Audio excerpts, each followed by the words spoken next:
تفتكروا أول مرة في التاريخ البني آدم اخترع العطور كان إمتى؟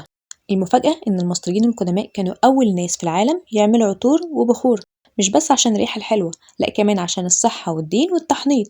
يلا بينا نعرف ازاي كانوا بيصنعوا العطور العبقرية دي وأسرارهم اللي العالم لحد النهاردة لسه بيكتشفها.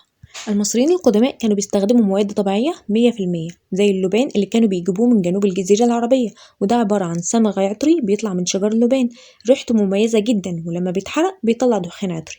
ده غير المر اللي بيجيبوه من شرق أفريقيا وده برضه صمغ عطري بس بيطلع من شجر تاني اسمه الكوميفورا، ريحته أعمق وأتقل شوية من اللبان، كانوا بيستخدموه في العطور والتحنيط وكمان كدواء.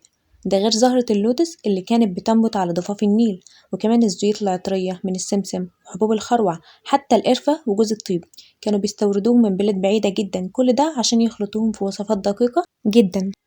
وكانوا بيصنعوا العطور دي بطريقتين، أول واحدة اللي هي التقطير، كانوا بيسخنوا الزهور أو الأعشاب مع زيت أو مية والبخار العطري بيتجمع ويتكثف. تاني طريقة وهي النقع، كانوا بيحطوا النباتات في زيوت دافية لفترة طويلة جدا عشان تاخد ريحتها.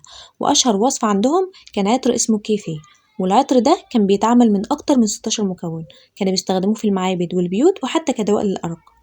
العلماء بقى لما حللوا بقايا قوارير العطور اللي لسه موجودة من آلاف السنين، اكتشفوا إن وصفات المصريين كانت متقدمة جدا لدرجة إنها شبه طرق التصنيع الحديثة، وده دليل إن المصري القديم ما كانش بس فنان لكن كمان كان عالم كيمياء مبدع.